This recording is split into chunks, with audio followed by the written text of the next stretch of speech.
করবে? পার্লারে এসছো কি করার জন্য বলো? ফেস হেয়ার স্পা করতে। Hair spa? হ্যাঁ, ফেস বললে যে ফেসে আবার কি করবে তুমি? হেয়ার স্পা করব। হেয়ার স্পা তো হেয়ারে করে, ফেসে তো কিছু করে না। ফেসে কিছু করবে না, তাই তো? হেয়ার স্পা করবে শুধু? দেখি একটু চুলটা দেখি তোমার। বাবা, চলো তাহলে তুমি হেয়ার স্পা করে দিও, ঠিক আছে? হ্যালো ফ্রেন্ডস, তোমরা সবাই দেখতেই পেলে গীতিশা এসেছিলো আমার কাছে হেয়ার স্পা করাতে ওর মামার বিয়ের উপলক্ষে। তো ওর মামার বিয়েতেও ভীষণ বায়না করেছে যে ও হেয়ার স্পা করবে, তাই ভীষণ কান্নাকাটি করার পর ওকে হেয়ার স্পা করাতে ওর মা নিয়ে এসেছিলো। হ্যাঁ, বাড়ির সবাই যেহেতু পার্লারে গিয়ে কিছু না কিছু করেছে, তো ও ভীষণ বায়না ধরেছিল যে ওকে হেয়ার স্পা করিয়েই দিতে হবে পার্লারে নিয়ে গিয়ে।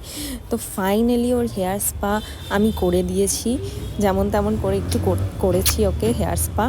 তো তারপরে ও ঠিকঠাক হয়েছে একটু, নালে এত কেঁদেছিল বাড়িতে যে ওকে থামানো যাচ্ছিল না।